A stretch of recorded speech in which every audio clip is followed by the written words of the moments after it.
We should watch it at Britt and I are taking lessons in hostage negotiation.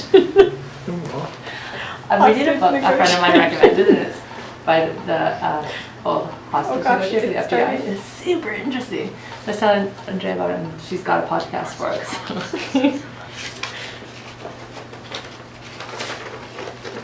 So if we ever have a situation in hostages, Let me get my phone and quickly watch one. Oh yeah. Hey, I'm happy to It's on negotiation, very first. Yeah, he flies into like real life. There's no one else before you, but I can listen to it. Oh, by Chris That's Voss? great. Yeah, the book. I'm reading Former hostage negotiator. Yeah, probably the same thing. Yeah, the book is so good. Each chapter starts with like a real life scenario that he went through, and then he kind of applies techniques to real life. It's really good. I was like practicing on Megan. I was like trying to use the techniques, and then like looking at her like really intensely, and she's kind of like, oh, I'm trying to practice on you, but I'm not doing very well. Oh boy.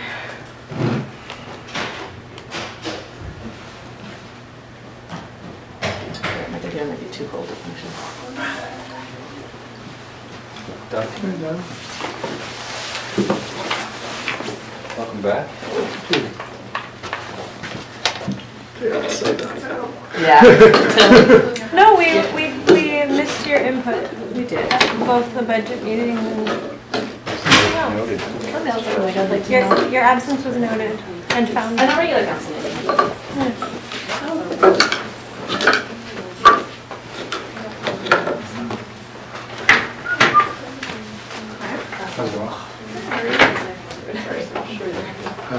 When was that Council in Key West, and they're having some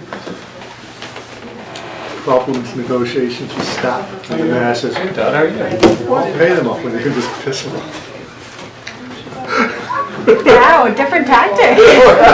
Well, it's right up my alley, that one. Wow. You said, Yeah. when are you running elections now? Yeah, we're getting that. Big? Huge. Yeah, she's a walk around. Yeah. Excellent. As long as things actually work with them, Yeah. It's a just. She likes it. I'm just doing Does anybody want to message Al? I don't know if maybe I do. Good. Look forward Do to you it. want to message Al? Oh, I already told him. Morning. Oh, I think there's a book podcast as well. It's cool. The book's called Splitting the Difference. Splitting the Difference, and it's by a former Kyler- hostage negotiator. Chris Voss on Kyler Voss. Kyler Ross. And it's all about negotiation. I have not listened to it, but I was telling you. I'm halfway through the book, and it's a page turner. Is the podcast also called Splitting the Difference? No, I was listening. You know those like master classes? Yeah. Simon bought the package and you get a free subscription with your year, so he gave it to me. So it's like photography with Annie Leibovitz, like Amazing. yeah, Wow. hostage negotiation. Sure. But there's a woman that's the American historian, and she has a whole one on like power and politics that's really good. Huh? Yeah. I liked that that's the one you picked. Yeah. Negotiation. Of all the classes.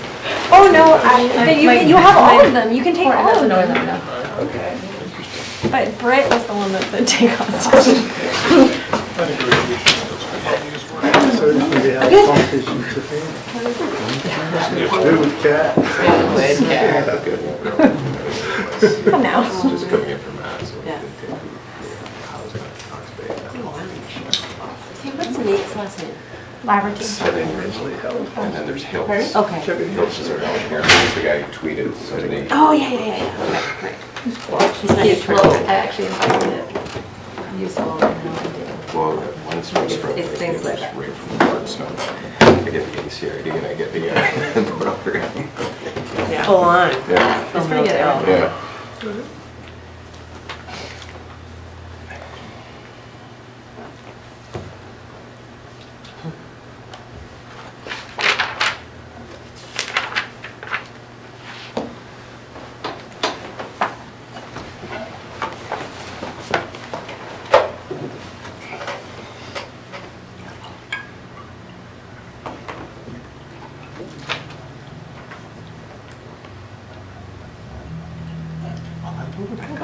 I know it's, No. I know I looked up. Sorry. I don't do this very often. I just wanted to like make sure I knew what I was doing. And now nobody else. Yeah. Let's go.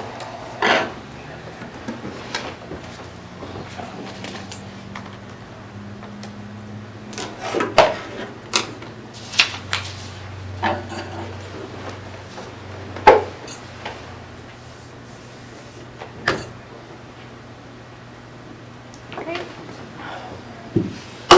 So this is 4:30, which means that it's the District of Tofino Committee of the Whole meeting. I'm going to call this meeting to order and acknowledge that the District of Tofino is conducting business today within the territories of the Tlaqueque First Nation, and all decisions we make today will be carried out in those same territories. Also a notice to attendees that the meeting is being video recorded and will be published on the District of Tofino's YouTube channel. May I have a motion to adopt the agenda? Second. All in favor? Excellent. We have some minutes to adopt. May I have a motion to adopt the minutes of the Committee of the Whole meeting? Second. Second. All in favor? Any omissions or additions or notices there? No? All right, great. And then we have another meeting of the Special Joint Committee of the Whole meeting with the District of Ucluelet held January 20th, 2020. Move adoption. Second. All in favor? Excellent. I don't think we had any public comment on the agenda meeting. I didn't grab the paper. Nope. But I don't see anybody signed up. Great. So that moves us right to our delegations. So we have a delegation from Nicole Gerabrandt, the Education Coordinator from West Coast Nest, and Rebecca Hurwitz, Executive Director of the Clayoquot Biosphere Trust, regarding West Coast Nest and the District of Tofino's Resort Development Strategy Project. Thank you. Okay. Well, thank you for having us here. I just want to take this opportunity to dive a bit deeper into the nest. Might be some people are a bit less familiar and some people more familiar. So without further ado, I will talk to the nest and its alignment with the resort development strategy. So West Coast Nest is a regional collaboration led by Clayoquot Biosphere Trust along with the communities, organizations, and businesses from Heshkuyut in the north all the way down through to District of Ucluelet in the south, developed to expand local education opportunities, support the development of new education opportunities for visitors, attract visiting learners, and establish further employment opportunities based around this. So working to achieve these goals, myself, Nicole Gerabrandt, working as the education coordinator currently. We also have a part-time communication coordinator that keeps a website up to date and keeps social media channels active. We work with Major Tom, a firm that carries out our Google AdWords campaign and tracks online statistics. Our website is hosted through Smallbox, as well as many members of the CBT team work to co-host events or develop them, funding and speak to education tourism within various regional working groups and even nationally and internationally, and many regional partners. So the goals of this regional education tourism initiative and the District of Tofino's current resort development strategy are closely aligned. So specifically, Goal 1, to enhance tourism in such a way that it aligns with resident, community, and regional values. Goal 2, to strengthen recognition of and partnerships with Indigenous nations in whose territories we operate. Goal 4, increase awareness of Tofino's West Coast cultures and eclectic community character. And Goal 5, to enhance visitors' experience, satisfaction, and safety as they're interacting with the natural environment. And these goals can be achieved through Project 9, education and training in the development strategy. I'm just going to do a little bit of a history of this regional initiative. as it's a lengthy process to carry out, but it's not a new one. So many communities in the region have wanted to expand their learning economy. Some examples, the Iqaluit government published a Power of Education report back in 2009. District of Iqaluit in 2013 had an education committee recommend residency programs as a means for economic development. In 2014 and 15, the districts of Tofino, Iqaluit, the Tloquet First Nations, and Iqaluit government formally came together to produce 3 reports. And CBT was identified at the time as a good fit for hosting this work to be done and carried out and reported on. One was a local capacity building strategy, an asset of educational tourism inventory. So these are the indoor and outdoor spaces we have for education, the local knowledge holders, educators, current programs that are happening and potential. And then a market research report. So looking at programs that are offered, who's coming already, who could be coming in different sectors. So anything from families to adult learners to high schools or university groups. CBT obtained a ICE-T grant in 2016 to do branding for this initiative, which became the West Coast Nest. Develop a communications plan and design a website. And in 2017, a one-year rural dividend grant was received for a full-time position to support the development of education programs and begin market expansion, as well as a financial sustainability plan was developed. And then a 2-year rural dividend grant was carried out for 18 and 2019, which we're just coming to the end of.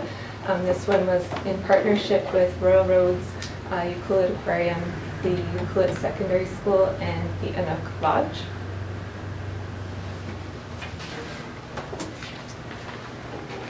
I just wanted to touch base a little bit more about the regional partners. So the number is kind of steadily growing each year as more and more people within the region hear about the Nest and take hold. So these are the individuals, organizations, and businesses that offer educational programming. So we work with them to develop new programs, but also market the programs that they're offering, as well as support their organizations through our social media.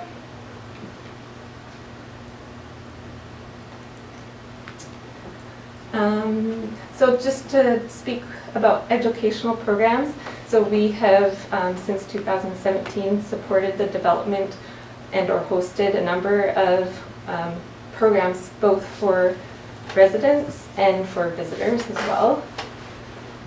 I'll give you some examples, but in the interest of time, I'm not going to dive too deep into these, but I'm happy to fill you in later if you have any questions.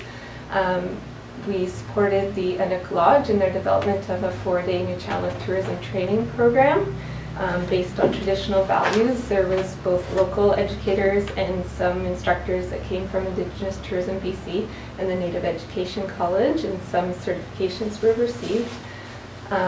We've hosted grant writing, board training, career management workshops. We've hosted 2 5-day critical incident stress management training delivered by JLBC, one in Ahousaht with participants from Heshquit and Tloquet First Nations as well, and then recently in Tatsu with also some Tloquet First Nations participants, and provided funds for equipment and curriculum alignment for the new Iqaluit Secondary School outdoor education semester, as well as conducted a survey of adventure tourism operators to determine which skills and certifications they feel that are needed for potential future employees coming out of the program. Some of the education programs for visitors are things like Seaweed Fest, which was held last April, second one coming up this year. So we're working with local organizations such as Raincoast Education Society, Tofino Community Food Initiative, as well as businesses such as 1909 Kitchen to develop these new programs. We hosted a sustainable and ethical marine harvesting course with the Poulet Aquarium, and also had speakers from DFO and UATHLAC, the New Challenge Tribal Fisheries Council, come, and with support from Tofino Resort Marina. We hosted an ocean fair in coordination with the Rural Roads and Fisheries and Oceans Canada through when they brought the Vector, the research vessel, out. We hosted the fair off the dock here, a knitting retreat, and Rural Roads Environmental Education and Communication Field School. Another thing we do is host groups that are coming here. So these are high schools or university or colleges that are coming. They usually have an idea of what they'd like to learn about, but looking for in-depth connections locally. So we provide a coordination service for that, to connect them with sometimes people that aren't online that you can't find, or sometimes people are, but it reduces the stress on some of the businesses or organizations of having to deal with the administration of this themselves. We also provide orientation, so it's a little bit different out here in terms of emergency preparedness, knowledge, and CoastSmart, and medical services if you were here visiting and something happened in the middle of the night. So we invite groups when they first come to sit down, and I do a presentation on all those things with them and their students, so they have an idea of where to look for that if they need it. In terms of marketing, we're a voice for the region. We have a website, social media, as I mentioned, and other marketing efforts which help support the growth and expansion of the education tourism market. Here's a quick glance at this website. If you haven't had a look, take a look at it, please. We host events and course calendars of all the learning opportunities happening in the region. We have community information. We publish stories kind of one every couple months about learning that's happening, or some of the educators that are here, things like that. We have active social media channels, as I mentioned, and those we do a combination of posts about upcoming unique learning opportunities, as well as things about tourism or place-based learning and that type of thing, so we try to keep it fresh that way. So looking forward, in terms of the funding of the West Coast Nest, we're on the current Rural Dividend Grant, which for the programming will end at the end of this month, February, and the coordinator positions till the end of April. We have annual contributions from CBT, and this request for support from the District of Tofino, and an equivalent request into the District of Poulet through the budget process. There are opportunities to leverage these funds to support marketing and programming. Nicole, sorry, you're just coming to the end of your time there, so I'm just going to ask council if we're okay to just continue on for a little bit. Do you have much more to go? Just this and one more slide. Great. Everyone in favor? Just a quick. Perfect. Go ahead. Okay. Thank you so much. Yeah, thanks. So some examples of how we could leverage these funds. Rural Dividend, as you may know, is currently on hold, but there's other provincial opportunities that we're exploring, such as Community Workforce Response Grant. Federally, there's Western Diversification. They have a Regional Innovation Ecosystems Grant that we're looking into. There are some course-specific options, such as NetP or Promo Science, and Canada Summer Jobs to support some of the marketing during the high visitation times. And then, of course, the visitor programs, such as the coordination that is costed out to the group that's visiting. Last one. So just a quick look at some of the programs and marketing that we're planning in the near future. Seaweed Fest and other food-based programs, spring break activities, place-based art retreats, Sustainable and ethical marine harvesting was a success. We'll try for that again. Continuing with working with groups on their coordination of their time here. Supporting field trip development for the outdoor education semester. And in terms of marketing, marketing in region and beyond, and continuing to build our regional partnerships. That's it. So, yeah, thank you very much for your time, and I'm happy to answer any questions. Wonderful. Did you maybe want to speak, if we're bringing you, would you maybe want to speak a little bit more to the request for funding? About the request for funding? In terms of what the Sorry, request is? I thought that there would just be a little bit more, maybe. I would just say that it's part of the resort development strategy, so my understanding is that the funding has been budgeted through that 3-year plan, and so it's a 3-year request that had been approved through that strategy, but that in order to receive the funds, we had to bring forward a request to Okay, council. perfect. Sorry, I just looking actually to thought there April. was going to be a little bit more at the end there. No worries. I'm just looking to April because I worked on the resort development strategy committee that supported her. And Yeah, there's an education and training project area of the resort development strategy. It's not specifically identified as being allocated to the West Coast Nest, but is very aligned with the work that they're doing. Perfect. Okay. Councilor Anderson, would you like to start? Yes. The request in the letter was for 60,000. Was that just from the district, or is that the total you're seeking from district and Ucluelet? No, that's just for District of Tofino Okay. for that time period. So is the equivalent being asked of Ucluelet? Yeah. And what is the total cost of the program with Well, all partners and contributors? That's a tough one because it's, it's a great question. I mean, there are set costs for hosting the website and things like that and having a coordinator, but I think something like this, depending how many of your programs are, when we're designing events, for example, it's definitely it is a bit of a challenge to shift this, but we're trying to make people realize the value of education. So the programs are built so that they are not costing these organizations or businesses anything. We try to build those expenses into the tickets. So there's a bit of a trial and error. So, and in terms of capacity building, so when there has been funds from a grant in the past, we've been able to host capacity building workshops or things like that. So there are things that were written up when we had an opportunity to apply for rural dividend that would, create youth ambassadors and things like that. If we don't have those funds, we can't. So you build the That- programs more around what funding you're able to attract. Okay. Yeah. So without funding, it would definitely draw things back, but things are definitely growing, which is really great to see, but I hope that we can continue to build our local capacity to be able to meet the needs of the demand that's coming in for these programs.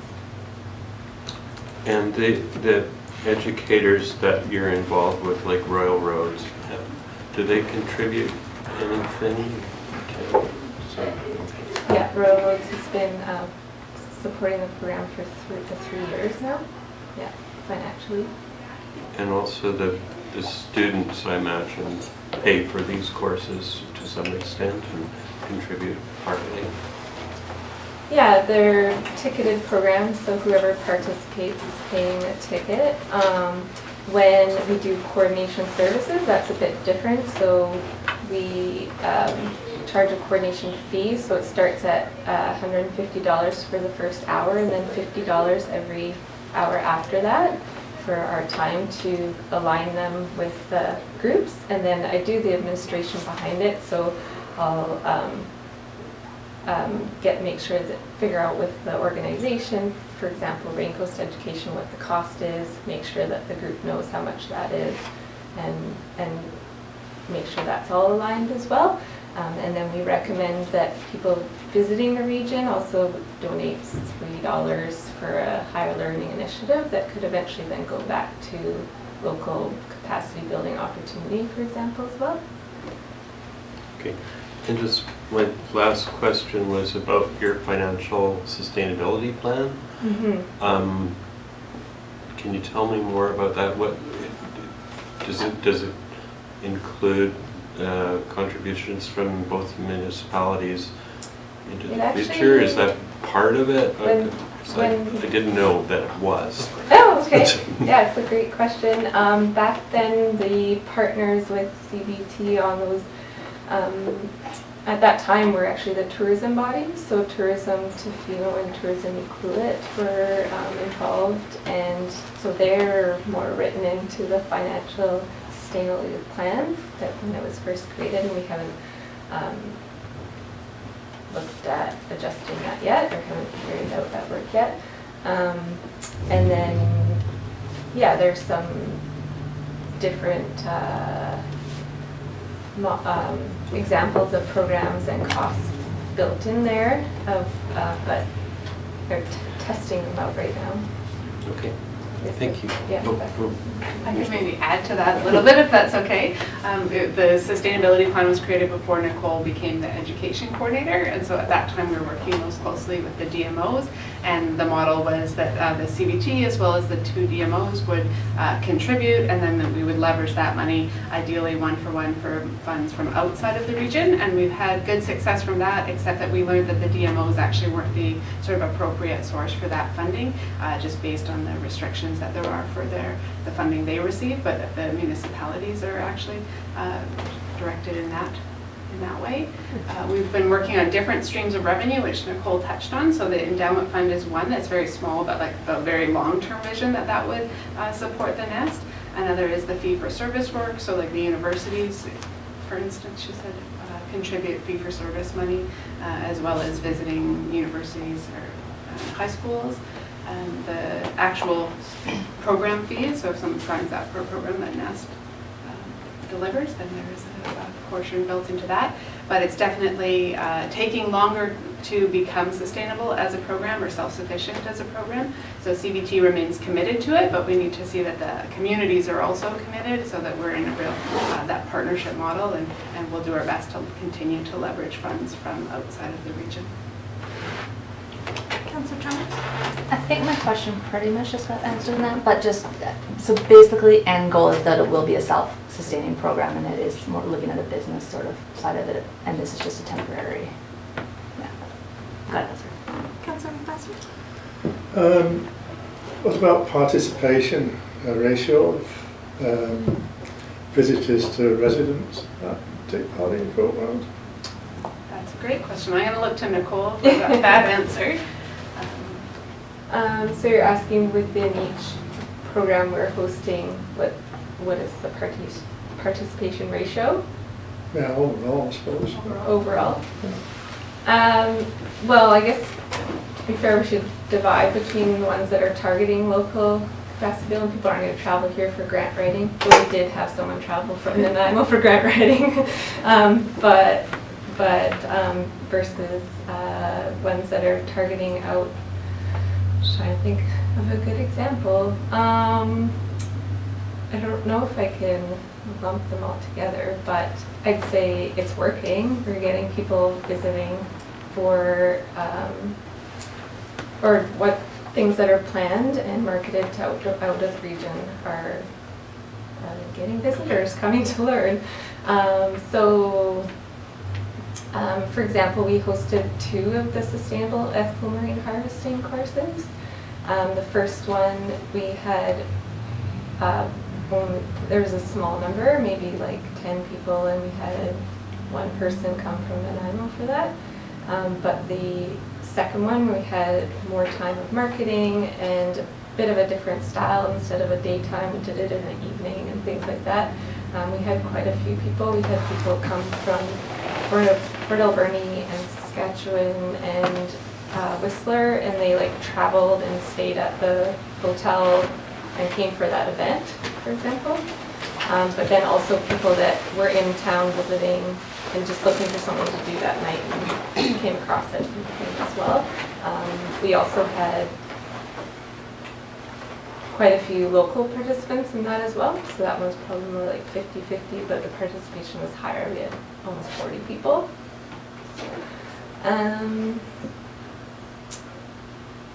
Yeah, versus outdoor education semester, those are high school students. Knitting retreat, so we hosted a small knitting retreat with 7 people. The first year was offered, 2 were local, 5 were from out of town, and all of the 3 instructors were from the region. The second time we offered it, we were full capacity at 15, and there was 1 local person, and the rest people came from out of town, including quite a few people from Washington and from even Oregon. We also brought in, we had the same local instructors, but also brought in 2 visiting instructors. And were able to expand and host a like a little market. So we were able to invite local vendors to the evening part as well to have a little vending thing. I think what I'm getting at for $60,000 over 3 years is who's benefiting the most, the visitors or the residents? That's what I think the goal is that off-peak season visitor that aligns with our values, so that folks are exchanging knowledge, like local instructors, some local students, and so really keeping in line with the values that Tofino has articulated for its visitors and for the tourism industry. Yeah, I didn't also stress that very much, or maybe at all, but when we're looking at designing programs, it's in off-peak tourism times. For sure, so not adding any stressors during busy times. But yeah, also looking for exchange, so people that are, for example, the knitting one's a good one, is that there isn't much of a community, but she really likes to teach and share that, so bringing people here for even a couple days to share that's like really great for the knitters. Yeah. Thanks.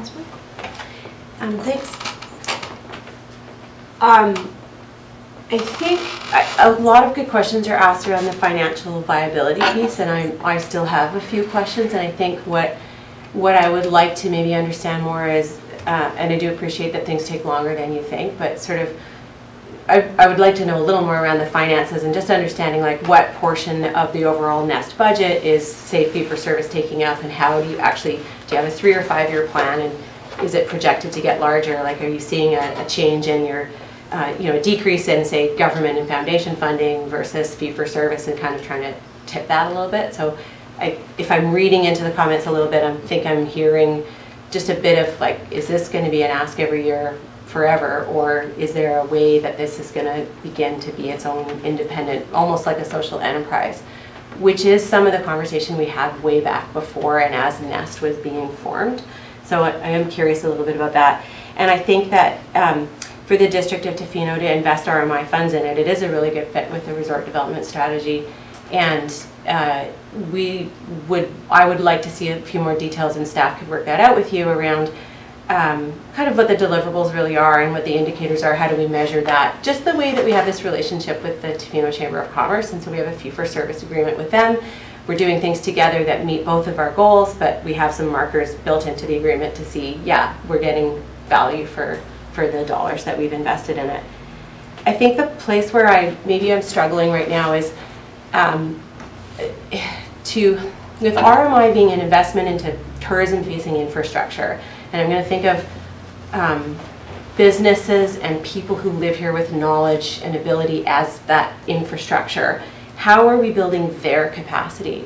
I will admit it was never my vision that Nest itself would organize and host courses. I never saw a future of Nest organizing a knitting retreat, Nest organizing a seaweed festival. I always thought those would be things that would be developed by other private businesses and nonprofits, but that Nest would be a convener with the logistics, the coordination, the matchmaker, putting knowledge holders together to be able to teach and helping to build the capacity within the community to transform our tourism industry into much more deeper, richer, meaningful experiences for the visitors here. So I guess my preference would be to not see our investment go into a coordinator who organizes seaweed festivals and knitting retreats and all of that, but really trying to make those connections that you spoke of around with universities, helping them overcome their logistical barriers, things like safety plans. I think that's the side of things that really appeals to me, and where I think we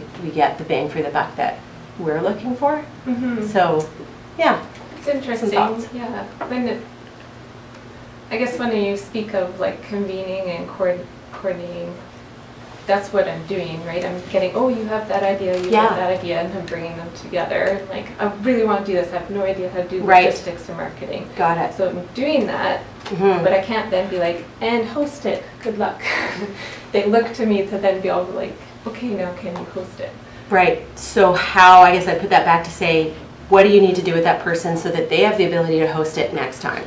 And that, that they're that's a business creation opportunity. And that's exactly what we want. It's exactly what I would like, I guess I should say, is people coming here and they come to learn, but not us doing the work for them. So if we think of the way we invest RMI dollars into the arts and culture community and all the work like that Mo Douglas is doing with our local groups, and they've really brought up the standard for events production here, that it's kind of like akin to that, only on the education side of things. Yeah, it's not doing it for them, but helping them do it themselves and get the skills to be able to do it, match them with the right people. Yeah, I am also, maybe not to keep running on here, I'm slightly confused about the like MRDT versus RMI and the I don't know, classic, maybe we're always pointing at each other, but just to hear that the DMOs wouldn't invest somehow, or I especially on the marketing side of things, the outward facing part, and that is exactly what MRDT is for. Sometimes I wonder, like, can there be a better, closer relationship between Nest and Tourism Tofino? It's great that Rebecca's on the board of Tourism Tofino, because that's a really important link that's being made now, and it'll be good to see more. And I think Tourism Tofino has really picked up their game with respect to changing the nature of their messaging and marketing, and that they really are focusing on education in a way that they weren't 5 years ago. So, yeah. It's great. Thank you. Thank you. Thank you. Councillor Stewart? I know you talked about a lot of things, but can you just talk a little bit about the relationship with between the Nest and the Hooksum Outdoor School? That's covered under this? Yeah, they are. Currently, they are a regional partner. They are hosting a course coming up in the spring, lifeguarding, so they do that each year and we market it. And we've done a little story on them as well, but yeah, that kind of summarizes. So you actually help facilitate the marketing for Hooksum Outdoor School? Through our West Coast Net platforms, and we've done a Google AdWords campaign for it as well in the past. I did have one question, just the relationship with the USS Outdoor Ed program. What is Nest's relationship with that program?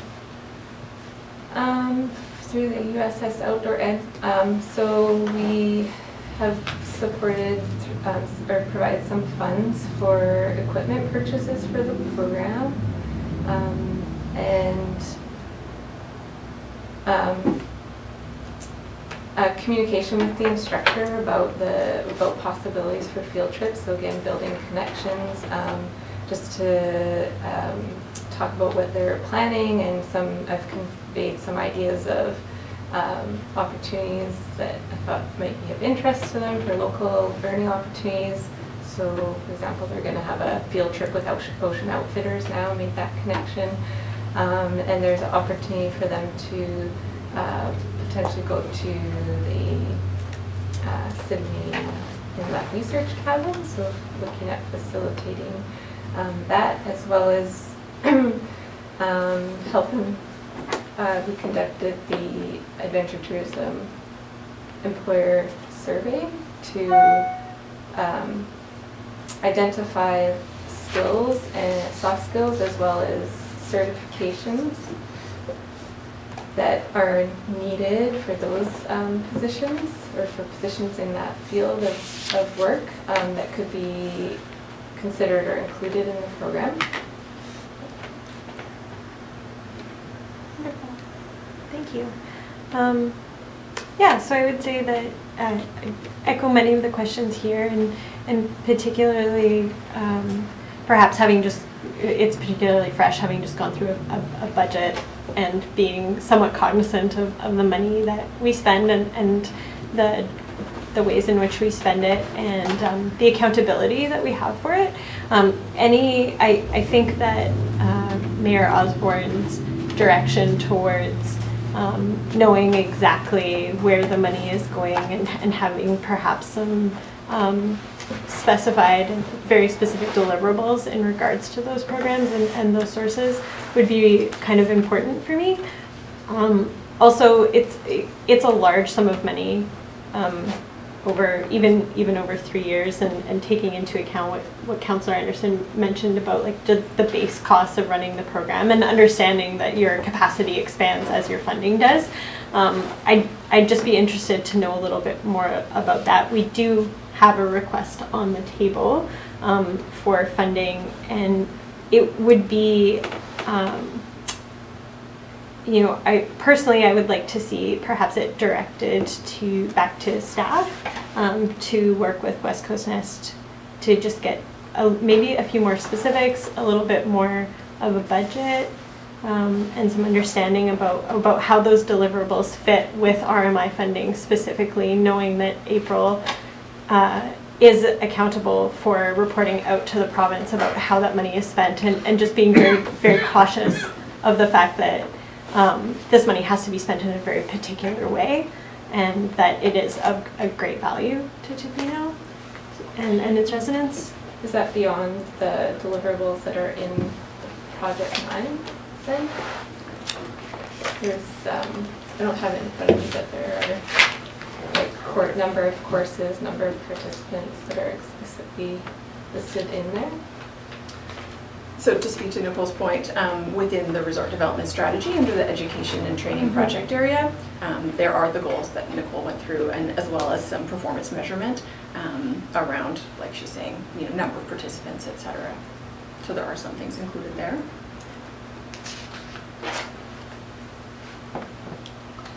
Just, I agree with your line of thinking that we need to send it back to staff to sort of do some work on it. I'm wondering if it did, and this is a question for staff, if it did go back to staff, would that change the nature of the programming? The programming might have to line up more with some of the RDMI or RMDT goals. So, one of the questions that sort of is hanging in my mind too is how is the programming determined at NEST, and is it all determined by the employees of CBT, or would it mean that the funders would have more input into the programming so it lines up more with the funding source? So those are some of the questions I have too, and maybe that would come back in a report. It wouldn't necessarily have to be answered right now, but and definitely I would like to flesh out the whole financing model of the program, and who are all the contributors and potential partners and so on. If this was coming out of tax revenue, I probably wouldn't support it at all. At this point, we have a lot of tax increases on the horizon, and we're getting lots of input on that right now from the community. So that's where I'm at.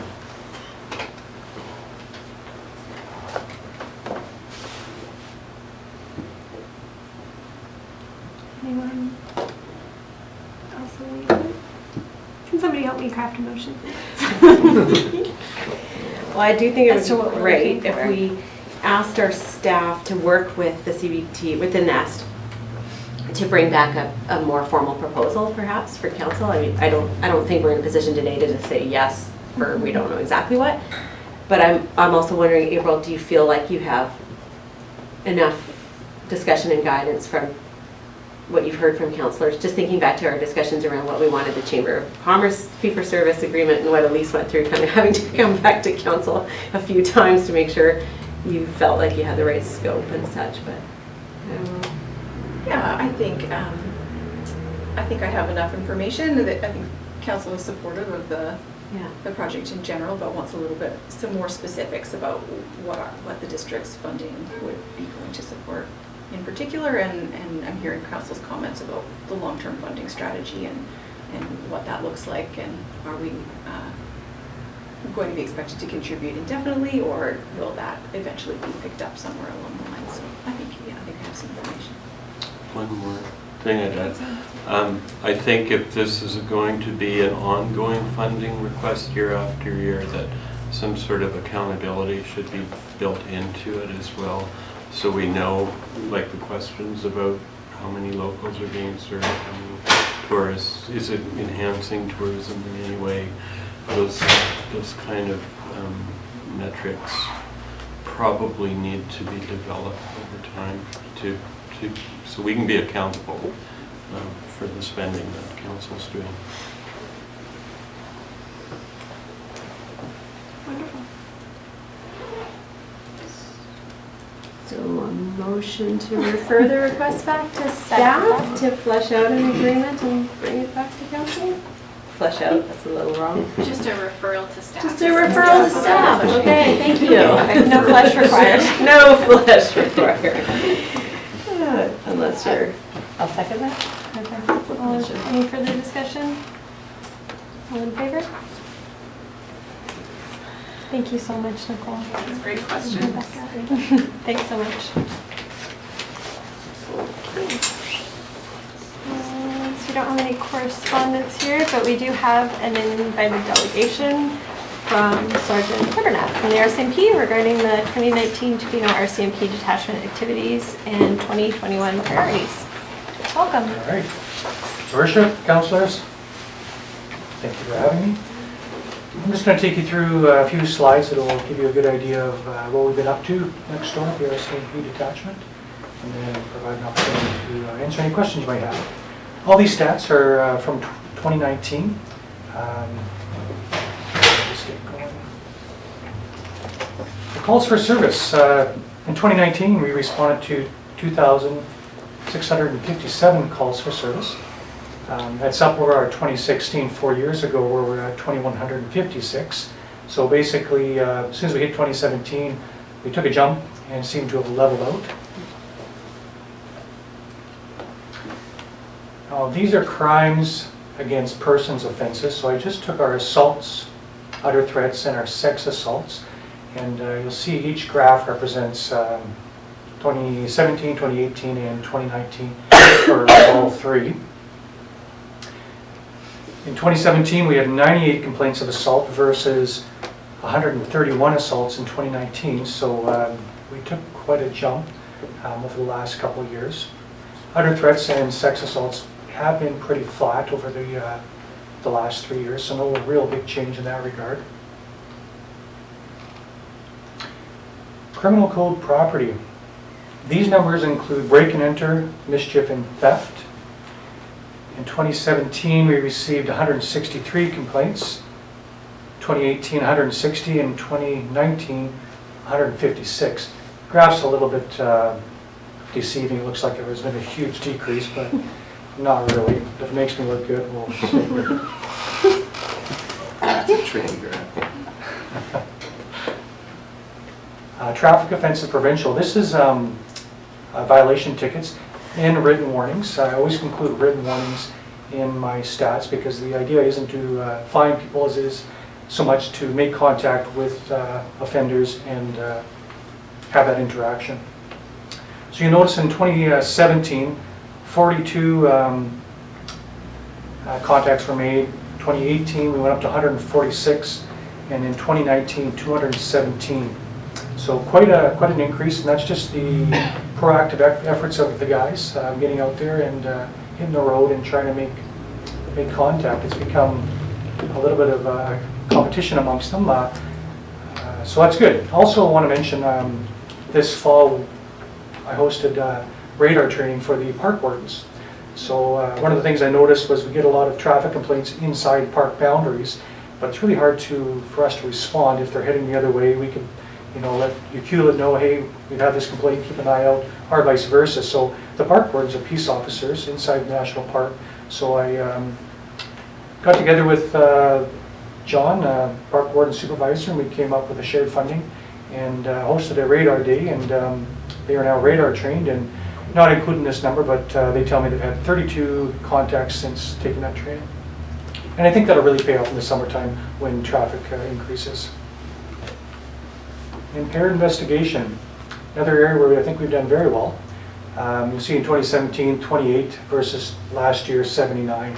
And I don't think it's any a coincidence that if you look at the contact we're making in terms of stopping people for speeding or lights or what have you, making that contact, we're often, at that time, you're finding people who are impaired. We have a saying, little things lead to big things, and this is just a really good example of that. So we've done very well, and I'm happy to say that one of our members has been nominated for the Alexis Award for having a high number of impaired charges. So hopefully we'll keep that going. This I don't think was in the little report that I handed to you, but I always like to keep an eye out how we're doing in files per member. Blue is us, and the other three there, those are just 3 provincial detachments within Island District that I just compared ourselves to. They'll be about the same size. So we're running about 266 files per member versus 199 to 164 in other detachments. And that's total files. If we were to break it down to just criminal code files, which is the more time-consuming files, I think we would look even higher. We're above provincial average for sure in that regard. So a few things that I want to do is at this time of year I like to review my policing priorities, and we have something called the annual performance plan, and that's something I have to report on quarterly to my bosses in Island District. And there's a few things I'd like to change on there this year. Like right now I have, as an example, violation tickets for liquor in public. That came from when I first arrived, noticing that there's a lot of liquor on the streets here. There is a bit of an alcohol problem, but I'm looking at changing that, and I'll certainly take input to go instead of ticketing people, perhaps making a getting consent to refer them to an agency that might be able to help them with some social issues that they're being challenged with. So looking at that, I've got a referral form made up, and I'm just going to have some people smarter than me review it to make sure I can ask what I'm asking and make those referrals, and we have some meetings set up as well. Member development, every year I have members develop a learning plan, and I take those quite seriously, and that's not only to help the member with their career development, but also things that are unique to this community. For example, there's a lot of search and rescue type of challenges and files here, so I took the JIBC SAR manager training just to help me with those type of files. And I'm continuing to lobby for federal funding for a FNP member. I think our community here, First Nation community, is totally large enough to have one and support one. I'm always being told we're at the top of the list, but I don't think that's entirely true because a couple have been handed out and we didn't get them. So I'm encouraging the leadership of the Talokia to keep making those calls, keep sending emails, and I'll do the same, and hopefully the greasy wheel will get the grease and we'll get something going. And that's really important because something like that, a position like that isn't to take calls for service. The whole idea is basically to tackle the long-term social type of issues, being in the schools, teaching the DARE programs, meeting with the counselors, and staying in that First Nation community as much as they can. So those are a few things I'd like to see happen. And if you have any questions, I'd like to take them. Thank you so much. Officer. Councilor Master. On the impaired, do you ever make a division between alcohol versus drugs? Like no. So if I could report on just sort of the alcohol type of impaired, impaired by drug, basically. We're not doing very well in that regard. We could be doing better, but we need more training for our members. We do have some members lined up to take the training so that they can do it's called an SFST training, do a roadside check and basically issue them a roadside prohibition. Our members aren't trained to do that yet. There is one, I believe, in Ucluelet that can do that, and that's on somebody's learning plan for the coming year. And to be honest with you, I really expected with the legalization of marijuana that things were really going to change and we're going to have a lot of problems.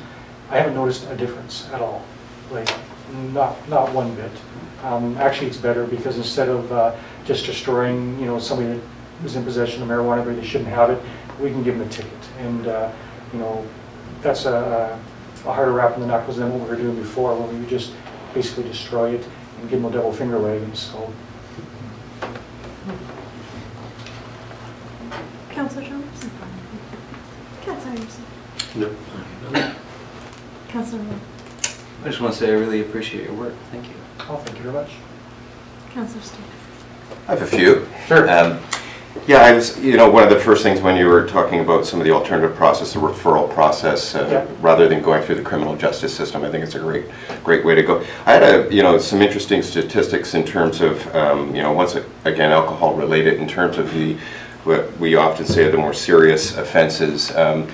And I noticed, in terms of the assaults, overall it was close to a 50% increase, and in some of those overall, an overall increase of 35%, which is bothersome in many ways. And I'm wondering if you notice any patterns associated with it, and then I would follow that up with, once again, we've had this discussion before, where substance, particularly alcohol, is a prime factor in many of those more serious crimes. Mm-hmm. I think if I were to say a pattern, and we don't get a lot of fights that break out in the street like in other places I've been where, bar closing, you'd have a lot of people getting into fights. I would say most of the assaults are probably domestic in nature. By that I mean violence in relationship type of files. And I would also say that almost, in most cases, that alcohol will be a factor in those. So I think the VIR is probably trended up in assaults. Now, it doesn't reflect the three most serious files that are high risk to us and to the community, I believe, are the violence in relationship, the assaults, domestic assaults, the missing person files, and sex assaults. Although the sex assaults don't give a great big number, the type of sex assaults, the way that they're happening, and just how they affect the person overall for their entirety of their life, those are high risk files for us. So I guess to answer your question, if I were to say where is there a trend, it would be in the violence inside homes. Yeah, it is somewhat alarming when I see that type of increase over a fairly short period of time. I think you're aware that we're initiating a municipal alcohol policy, that you'd be an invited member, and so further discussions would be great. Something somewhat related to, I noticed that in terms of the Marine Division, as my job is, out there are, I know your detachment doesn't necessarily do a lot of the Marine work, and more of a presence is often would be useful in our area and for many aspects, and one of those, because many of the calls that I deal with, once again, I would say at a high percentage alcohol related, and having an enforcement community regularly would be helpful. I think I can statistically tell you that our numbers have been moving in that direction. Yes. And I don't know if you have any discussions with the Marine divisions, but maybe if the ability to put a word in that that would be valuable in our area, because the severity of the calls that we've been encountering directly related to things that are beyond our scope, which is an enforcement, which you guys are responsible for. Yeah, I totally agree. There is so much proactive work that you can do out on these waters, and I have brought West Coast Marine over to basically come and jump in our boat and go around and make for a couple of days just to do some checks and fly the flag. There is much more, and I know that West Coast Marine is in high demand. Just today, again, I've asked for them to come down in a couple of weeks to give us a hand with a few things. Don't always get them here. I would like to say that I'm going to go after that and get our guys out there, but the truth is, I think, I agree with you 100%. There's work that can be done there. I think our higher risk areas, if the guys have time, I want them on the road, because that's where the fatalities are happening. I think that's where you're more likely to see people die and the community affected. Not to say that what you're saying isn't correct, because I agree with you 100%. I just don't know how much I could commit to it. And just to give you an idea, every spring I offer up, I get a budget and I offer up overtime for members to get out there, and I'll pay them overtime monies to go make some contact, and usually just because of the size of our detachment and the amount of on-call and call-outs, and that they accumulate a lot of overtime, I don't get much interest, and that's about the easiest overtime you can get, right? So what I've done now is try to get West Coast Marine come over, and I've paid them, on their days off when they can't make it to come. So I agree with you, but I don't know how much I could commit to allocation of resources. Yeah. I just was curious, those statistics, did that include your Housing detachment as well? That includes everybody. If you want an idea of what it would look like without a Housing, Housing does about 20% of our calls. So, yeah, I thought of taking it out, but as a detachment commander, that is part of what I do. But almost every year, it's been 20% is a Housing, and we make up 80%. Thank you. Thanks. A couple things. You mentioned the municipal alcohol policy, so thanks, Councillor Steer. And I'm really looking forward to your feedback into that because of how it could evolve in a year or two into off of municipal property, but just talking about the RCMP's role in permitting events that have alcohol. I'm wondering, are you in a position to talk at all about the detachment here and the detachment in Ucluelet and any conversations about efficiencies or? Yeah, we do capture some efficiencies, and I'll tell you what they are. For example, almost halfway to Ucluelet, we have the Tualaquehuit Reserve, and oftentimes members are called out there. Usually it's in the wee hours of the morning. So what we've done is, rather than calling out a second member that's on call in Tofino, we'll have the on-call member, the member on shift in Ucluelet attend and basically be the backup for Tofino. So that was one way. Steve and I, Sergeant Mancini, we got together, we tried writing a schedule to see how we could make it work, and with the idea of maybe utilizing their First Nation member, First Nation policing member to step in and maybe help with us. Like, we went back and forth, talked, and there's pros and cons. And what I come back to is the best thing that we can do is share the Tualaquehuit area with them being the backup and us being the primary, because it's within our area. Now, there has been a study that's just finished up regarding efficiencies with both detachments, and some suggestions were made, some good suggestions, and I liked what I read. I won't go into that because I'm not sure if I'm allowed to share that, but I think that will eventually come to you, and that should be soon, actually, because it's been a few months now. That's great. Is there anything we can do to help you in lobbying for First Nations policing resources here? I think that'd be on, well, I mean, I can give you the name and number, and I'll say start calling and emailing for sure. Sure. Every time I meet with Chief Moses, I encourage him, please call this number, call this lady. I know Sergeant Carey out of Island District, who's in charge of Indigenous policing. He's very helpful, and he encourages them to call as well. And just, I guess it's just, what I'm being told is just keep on them and keep in their face, because I wrote a business case a while back showing the need, showing the growth, and everybody agreed, absolutely, you should have this. It's just getting the money from federal government, for the most part, federal government funding. I'll follow up with you Sure. with that name and number. How's your housing? We're having a bit of a housing crisis in Tofino and Howsett. So right now, it was 430 Gibson. The one by the school has been shut down since last May, I believe, due to mold issues. Starting April 1st, renovations will start, I'm told. This is real property, and I find they're always a little bit slow, but we're about due for that. And just last week, they assured me it will be starting in April. So that will be one house that's done. We had another house that was tested for mold, but it was just the attic that was concerning. The rest of the home seemed fine. In a Howsett, that's a whole other ballgame. We have one house that has been shut down for well over a year, and I'll be surprised if they ever get it up to, you know, a health standard where someone can habitate it. They're looking at replacing all those homes. I think we've got the funding for that as well. But, we have 2 homes that we're leasing right now, and just to keep us housed and, yeah, challenging for sure. And my last comment/question is just around bicycle safety. And last year, I know it was not always the most popular thing amongst some people in Tofino to have the extra eyes. I thought it was really useful. And when you came at the end of the year and presented the stats on here's what we found and what we learned from it, I thought it was good. And despite the fact that there was quite a bit of grumbling and upset people, I know that it worked.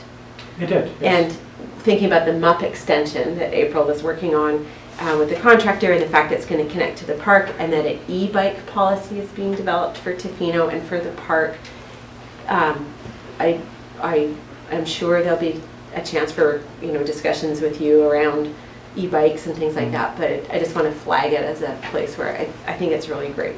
We really want to encourage more people to ride their bikes, but to do so safely. So yeah, and I already earmarked some money for that. I thought it was a really good program, and interestingly, very few violation tickets were given out. It was all written warnings. Yeah. And any ticket that was given out, I believe he was ripping them off, but they went and bought a helmet instead of a ticket. So there was a lot of education and a lot of contact, but very little enforcement. If you read the social media sites, we ticketed everybody. Not so. Yeah, I remember that from your presentation. Thank you. Thanks. Wonderful. Yeah, I just want to say thank you for the care and candor at which you spoke to a variety of issues tonight. And if anyone doesn't have any further questions, Councillor Anderson? Yeah, my question, not enforcement related, but the new detachment. At one point, there was sort of some hearsay that provincial court might locate there. I don't know if that's ever been the case, but I've never heard that, and that would surprise me just because we're the police. Yes. I don't think they'd want to be inside our building, as nice as it is. No, I have not heard that at all. Yeah. Yeah. Anyway, it would be great if they found It'd be very convenient. a permanent. Okay, thanks. And just to pause, we don't need to ask staff for any help to write a letter of support or anything in regards to First Nations policing leaders, or we'll just pursue that afterwards. Excellent. Awesome. Thank you so much. Thank you.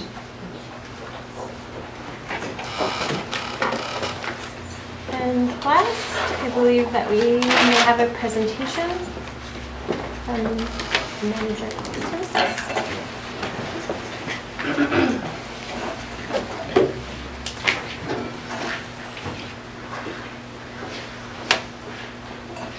I might wait Sure. just a second. Would we like to take a brief pause? Sure. Great. I will. Hey, long time no see. Right? What a great Monday.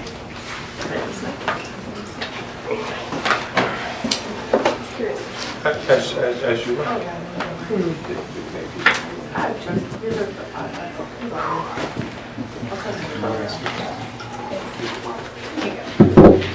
It's just a natural break. I know, but no, that's fine. You can watch the video if you really want. That's right. With popcorn. Yeah.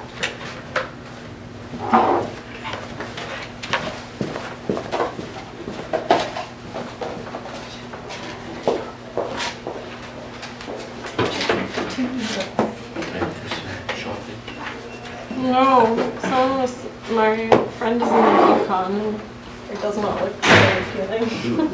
Where is she? I don't know. Right now she's sending me a picture of her bathtub. It's really big. Oh, he has your guts there. Yeah?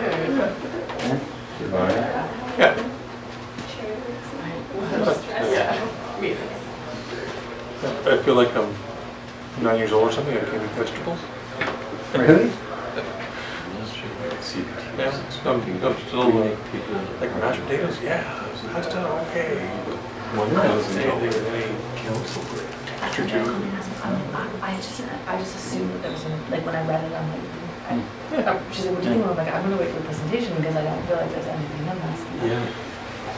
Definitely something to look at these memories. And a lot of them. And then Yeah. 6 Yeah. grand. Oh, by the way. Yeah, I'm like, I feel like I'm missing something. Maybe it'll be a big.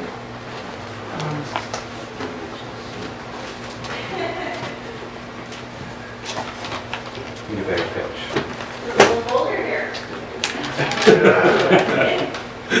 The elevator pitch.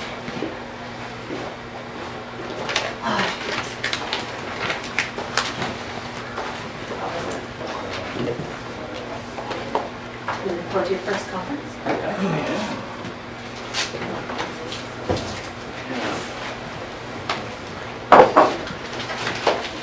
Sit down there. Let's just say on the break, we may people go out a lot more for front desk time for your $1,000 council grant. Maybe. Oh, good, I have a for you. I'm on the same page. Plus they have to do financial reporting and then do finances.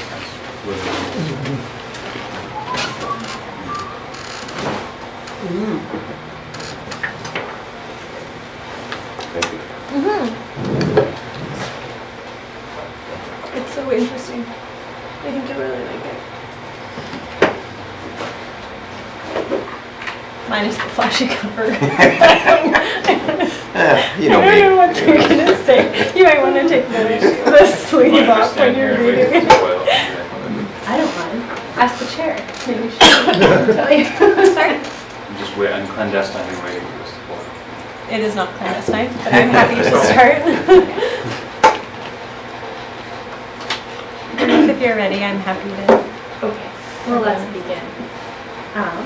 This is a review of CDAC. The agenda. And this is a meeting.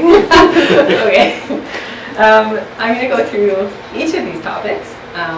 And apologies to several of you in the room, including Jen Dark, who witnessed a bit of the same presentation at a roundtable.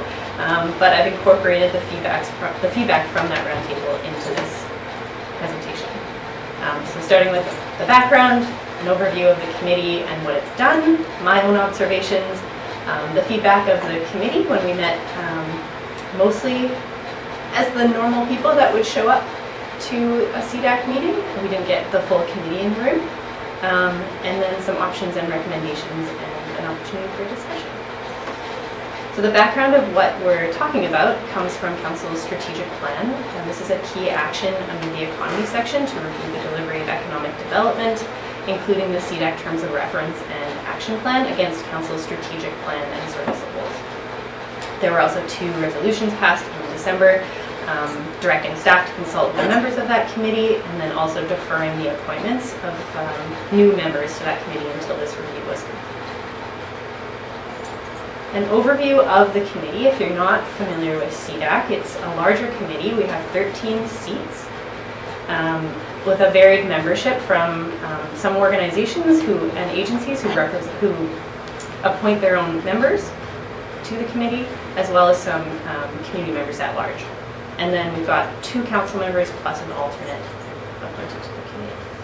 The general purpose, and this is a pretty high-level way to describe it because the purpose of the committee has several bullet points under it, but the overarching statement of the committee's purpose is to consider matters related to Tofino's socioeconomic development and report its findings, opinions, and recommendations to council. Resources for the committee. There is no standing budget item for the committee's actions, although historically funding has been allocated from the Special Projects Reserve. And in the report, you'll see the remaining balances of that reserve. So to date, from 2015, we've allocated about $48,800, up to $48,800, I should say. But not all of that has been spent.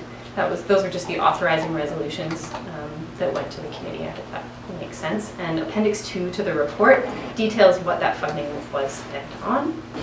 As far as staff resources, there's one staff member, and it's myself, Manager of Corporate Services, acts as the staff liaison. The work plan for the committee, in both 2015 and 2017, the committee contracted a consultant, 2 different consultants, to prepare frameworks to direct its work. And we'll touch on this a little bit later in the presentation, but in 2015 there was a strategic plan, and then 2017 to 2018 CDAC action plan currently forms the basis of the committee's work plan. Past actions of the committee are numerous, so we'll get into that in the next few slides. So, starting in 2012, 2013, I'm going to breeze past a bit of this. There is a lot to cover. This committee has done quite a bit of work in the past, so just going to hit the highlights of what we're seeing on these next 2 slides. It was the V2A steering committee. It conducted business walks with the province. It's supported by local programming at the Chamber of Commerce. It's supported several other workshops in the community. They reviewed the temporary use permit process and did an investment readiness report. They undertook a seasonal worker housing action plan. They conducted one roundtable in 2018 with the culinary industry, and they provided some feedback on the business license bylaw review, and they also had input into the current fee-for-service agreement with the Tofino Long Beach Chamber of Commerce. There have been 2 referrals to the committee directly from the council table, so all of those other initiatives that I just listed there were really bottom up from the committee outward, and there have only been 2 referrals from council to the committee, and that was in 2015 to conduct a review of our filming fees, and then in 2018 to review a draft food truck policy from the planning department. I conducted a lengthy review of what documentation we have on this committee. It predates me by several years. It has gone through several iterations of staff as well as membership. So in conducting that review, I looked at its current terms of reference, its previous terms of reference, it's been amended several times, its current action plan, minutes from all previous meetings, and strategic planning sessions.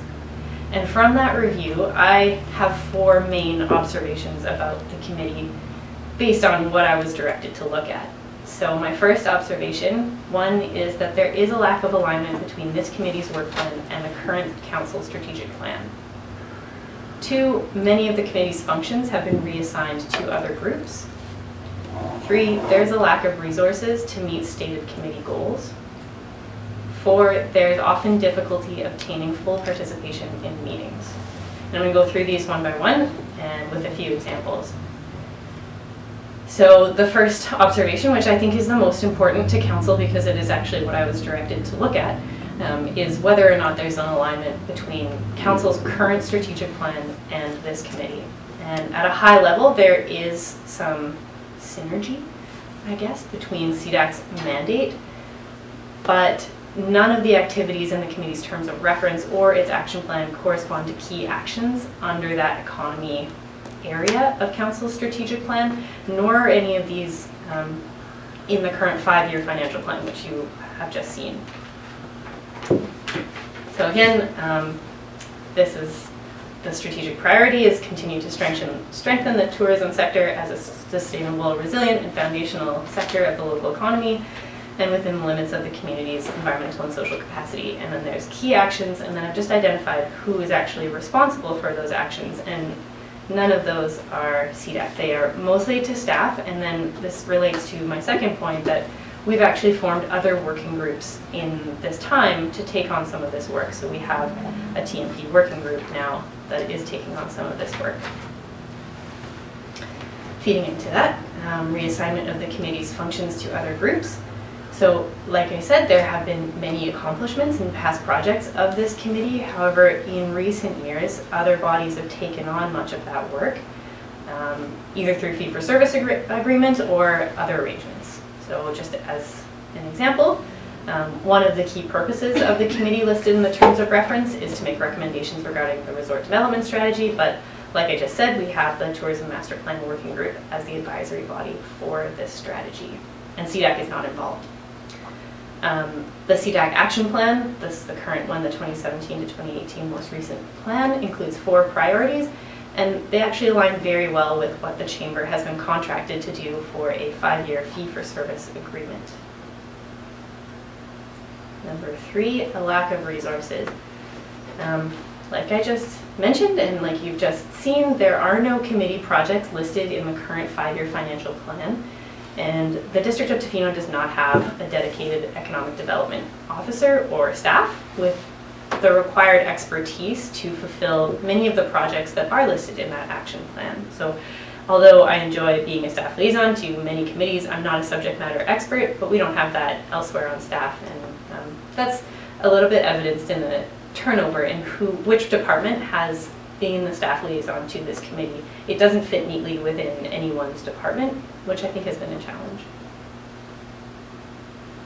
This is just an example. A lack of resources, I think in the 2017 to 2018 action plan, one of the main priority actions is research, and there's a budget of $22,500 for this item. However, this doesn't figure into Council's strategic plan or the 5-year financial plan. The last observation is one that we've talked about several times at the council table and at the committee table as well, and that's the difficulty in obtaining full participation. There have been more CDAC meetings canceled due to a lack of quorum than any other committees of council. And this could be for a myriad of reasons.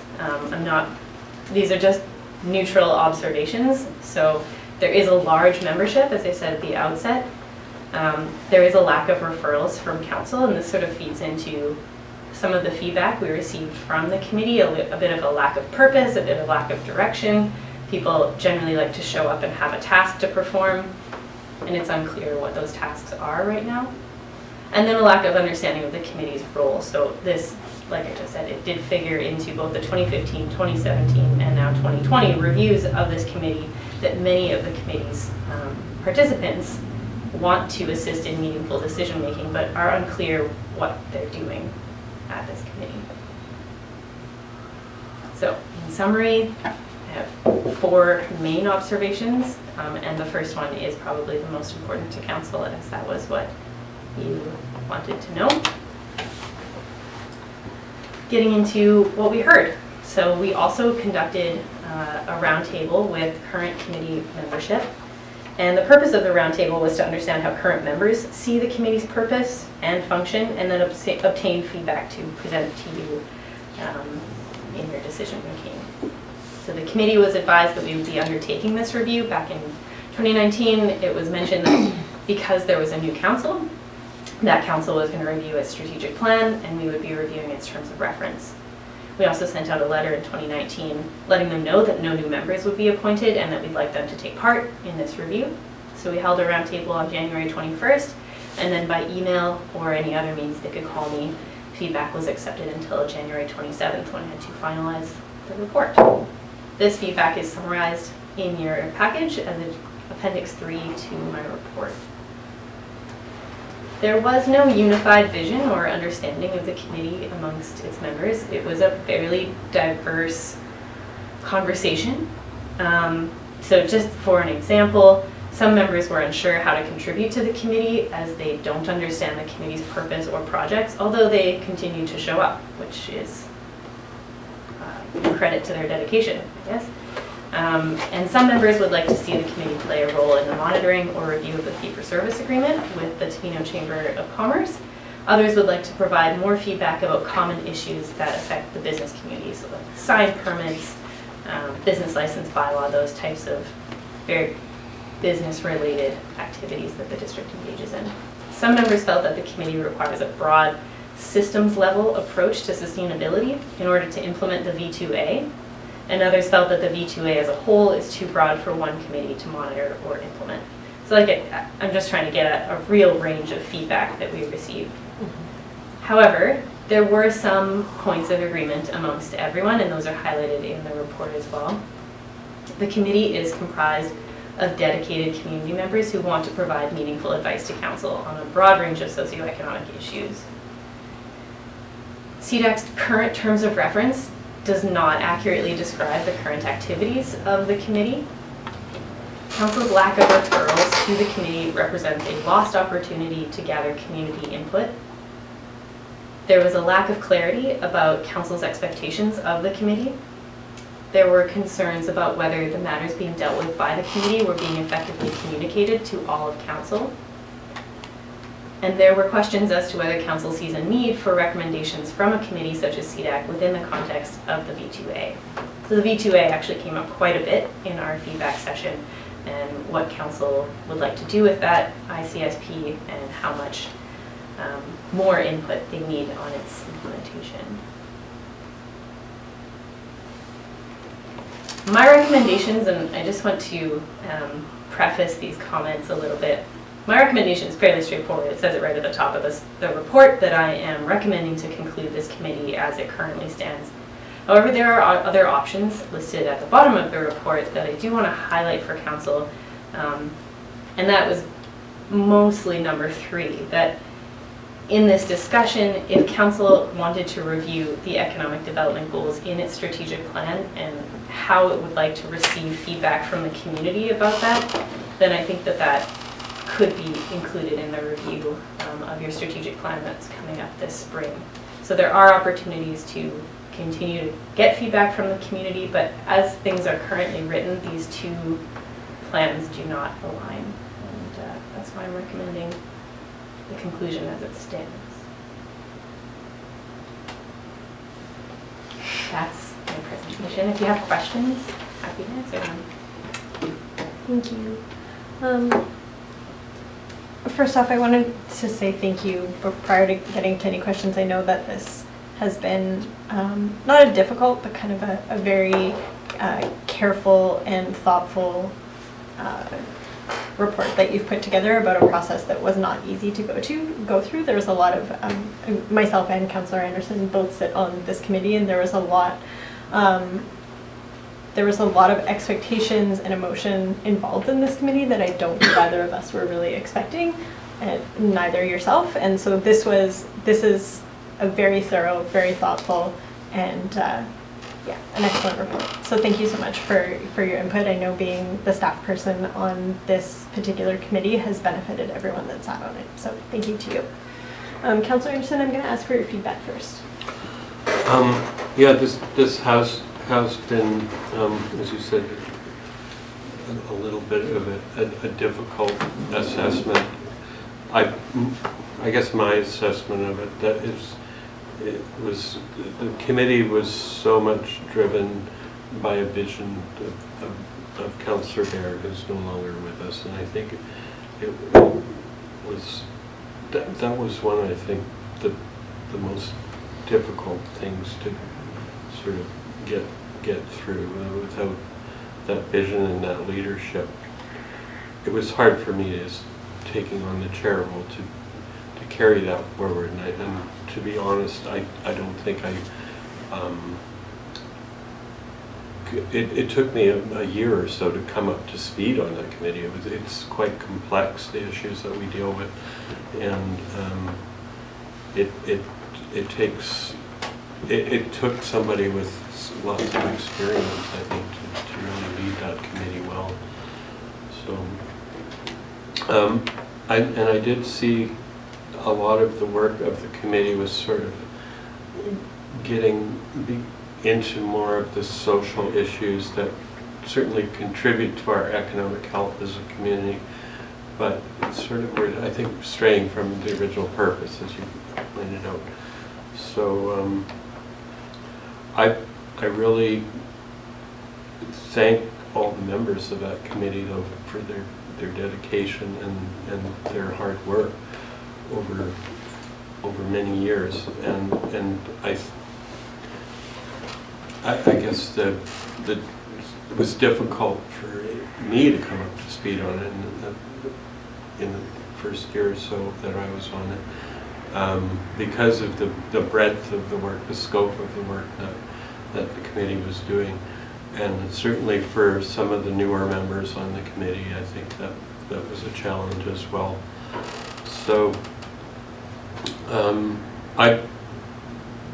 I want to hear from council on this, but I think that kind of dedication and the membership of the committee could be reharnessed to some other goals in our strategic plan, and maybe a more focused terms of reference that they would operate under. And I don't know exactly what that is. It could be more of a monitoring committee for B2A, or it could tackle one of our more specific goals in the strategic plan. I don't want to have a committee just because we have a bunch of members that are so dedicated. It has to serve a council purpose. So yeah, that's my observations. And if we do take this to the strategic planning session of council and sort of maybe do a little more thinking around that, articulate our economy goal a little better. It sort of fell through the cracks, I think, in our strategic planning session, what that goal really meant.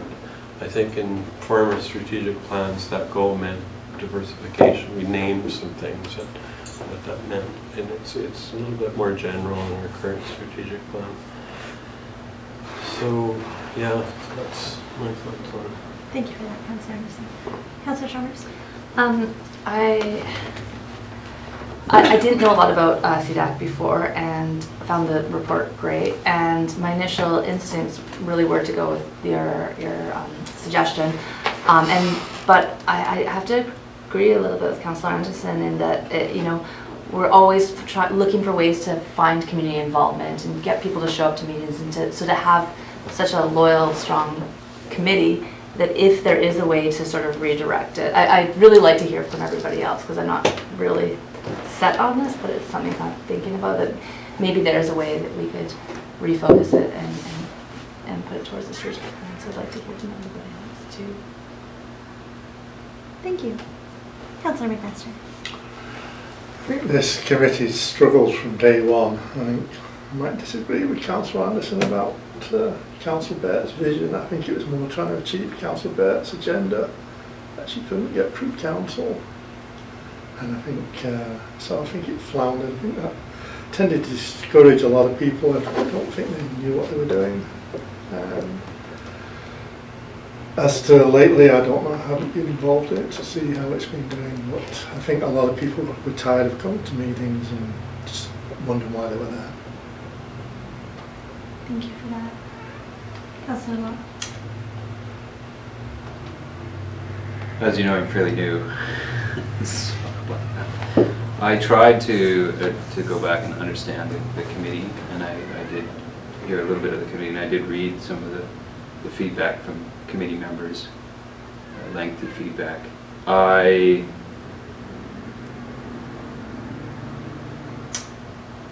do see that one of the points of the strategic plan has, maybe I agree with Councillor Anderson that it could, some things have dropped off. Diversification was pointed out, which I can see the validity of that, and the feedback I got was that somehow this committee was, or at least some participants, committee members, saw themselves in a role of or see themselves in a role of sort of monitoring council, or and so I'm still a little. So I find this a little vague. I feel there's a tension. I can feel the tension, and so that's all I have to say. Particularly, I do think it would be valuable to have some feedback on the strategic plan, as we pointed out, as Councillor Anderson pointed out. However, I'm going to defer to council for ways forward. Thank you, Councillor. Councillor Skin. I have nothing to really add. I think the report speaks for itself, and limited engagement with the process and understanding. So I don't think I have anything valuable at this point to add, other than what's in the report. All right, I'm Yeah, gonna that's take fine. his time Sure. and add it to my time. And apologize in advance for being a little bit verbose. But I'm gonna start off by saying, I am so happy to hear that the committee members they care deeply and they really want to give their input. But having interested people is not the reason to have a committee. So I just want to preface my remarks with that. And I want to go right back to the beginning of the committee because I was involved in its formation. And it was within 4 or 6 months of starting as mayor. And one of the discussions we had at the council table was exactly what Elise said, which is that we don't have any economic development capacity in our staff. We don't have that function. We're too small of a municipality to do so.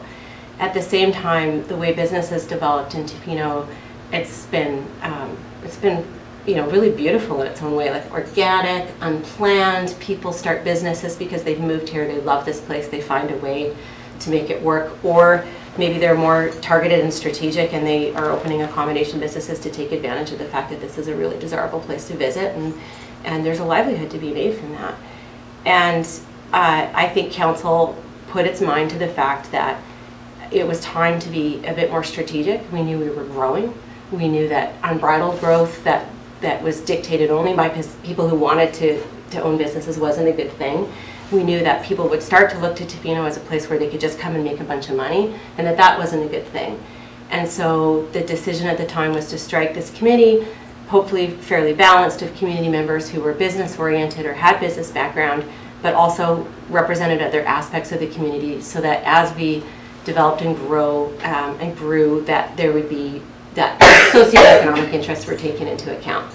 And I actually think that in the very initial stages, as the committee got going, it did a really good job. And I think, like you pointed out in your report, the committee was largely comprised of business type people, and with a few others. And things, were rough, a little up and down, but they got off quite well. Then the decision was made, and I think that it was made of convenience, and I certainly was part of that decision, that we had this body already there. Why don't we use it as a steering committee for the Integrated Community Sustainability Plan, or the V2A? So went to the committee, asked them, would they like to be the steering body for that? Yes, we would. And that actually, looking back, is kind of where things went off the rails a little bit for me, because the business-oriented people on the committee, some of them lost interest. They got frustrated because they really wanted to be providing advice and recommendations to council around things that would help us support small business and retention and expansion, and one of the bullets that's in the terms of reference. And switching to the V2A, which was a much higher level, like biggest picture possible of Tofino, the community, its environment, its people, its future. And so we lost some of those folks and we gained some different people. We had Jen come in and do the action plan, which I still think is also a really good document. And like you said, Elise, a lot of that has been put into a fee-for-service agreement with the chamber, but not everything, but quite a bit of it. So I think there still is a role for ensuring that that action plan is worked on, that there's a sounding board or a round table or something that exists, that it's not just the chamber reporting directly back to council, but that we have the opportunity for more fulsome discussion. Because when we talked about the truck policy, when we talked about the temporary use camping policy, when we talked about all those things that were done in the first few years, when things were really moving back and forth between the committee and council, it was really good as a decision maker at this table to hear perspectives of other people in the community. I found it really beneficial. I can see some kind of role there, almost like the design review panel. Like, it's called when it's needed, and it is that sounding board and roundtable, but it's not a committee that's maybe directing its own research, so to speak. There's also quite a bit you put in your report, Elise, about some members of the committee particularly, they do feel strongly around that research and monitoring role. And the bigger picture systems level view, the fact that we don't really have any eyes on the V2A as a whole. It has a whole series of indicators in there, but we're not really measuring much, if many of them, and they're not coming back to council. They're not helping inform us make better decisions. So that is the piece that I would like to refer into the strategic planning process, because especially if we use the same consultants that helped us do the ICSP in the first place, I think we could have a pretty interesting discussion about how do we really implement this plan, and how do we really monitor it and make sure that this is the plan that we put in place is the one that's being followed, and that, you know, we're getting the right data. And we talk a lot about the the report that the CBT does, the vital signs report. And I thought that the tourism vital signs conversation, the vital conversation we had, was a good example of how you can take parts of the ICSP, in their case the vital signs report, and really kind of workshop it with members of the community it helps me have a deeper understanding of issues and be a better decision maker. There's the fee-for-service work that the CBT is doing right now for Erin's department on some of the monitoring and indicators, and I think it would be worth kind of looking at that and seeing, is there more they could do, or is there a way for some of that work to come to the council table in a way that we can use in our decision making. But I don't think these two things go together. So I don't think this maybe called as needed referral body that's really looking into the more businessy stuff that the chamber is doing is the same group of people as the bigger picture monitoring kind of research side of things. And I mean, I don't have a really strong feeling that we need both or either, but that's really what struck me, I think, as I've been thinking about this. And I will shut up now. Thank you. Does anybody have anything further to say after that? After a little bit more history and a little bit, perhaps more comprehensive understanding of where the committee started and intended to go? No, so I'll just give a brief. I've given considerable thought to this after a lot of input that we've had and our round table, and I couldn't help but think that repeatedly something that keeps being said is that we get passionate, interested, engaged business people keep applying for this committee and to be on this committee, and then they fall away. And I agree that all of those people being interested in a committee is not a reason to retain a committee, but I do agree that they should be directed somewhere in some capacity, but given that this particular, I just keep going back to the fact that it's not aligned with council goals, it's not funded, none of these things that make a committee a useful body are happening, despite the fact that there are useful, thoughtful, passionate people in it. And I would far rather see them, a different committee be struck or a different advisory body be struck, and have those same people be referred to that committee or to, encouraged to apply, than to keep going forward and to change terms of reference. That doesn't appeal to me. I've seen all the iterations of the terms of reference, and I feel like personally I would rather conclude and strike something new and clean that had that didn't have as much history or behind it, so that the goals would be very clear and very directed. So it would be my position to conclude and move forward and get some direction from council perhaps about what kind of body would best serve, not in its place, but as useful. Can you flip back one slide, please? Yes.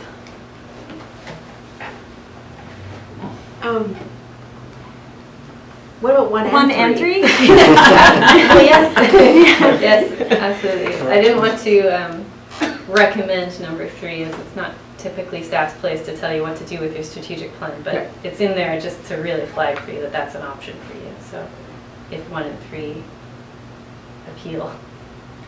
If 3 is written well enough to encapsulate what you're looking to do at your strategic planning session as well. I'm not sure that I totally did capture that, but kind of up to you.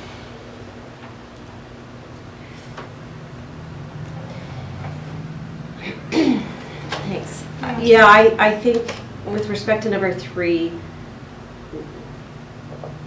I particularly have interest in referring the V2A side of things to the strategic planning process. And I'm not opposed to referring the economic development side of things to the strategic planning process too. I think that even if we didn't make a motion to that, I know that when we go back to the strategic planning process, we are going to do a better job of that particular section anyways, just given everything that's happened. But I am particularly interested in making the best use of the V2A that we can and having a more fulsome discussion at the strat planning process.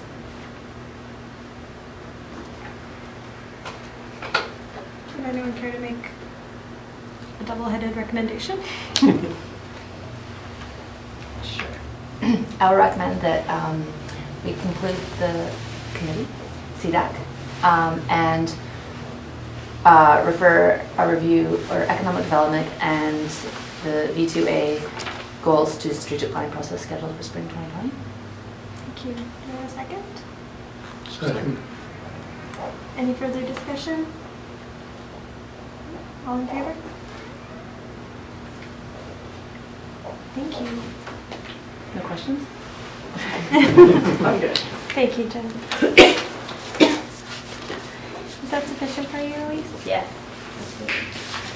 Again, thank you. Do we have any unfinished business? No? Any questions? I'll move to adjourn the committee. Second. All in favor? Do we want to talk about the... Yeah, Lisa, Yes. let's chat about that. I would love to hear if anyone had ideas for what you'd like to do at your next open house. Oh. Yes, I do.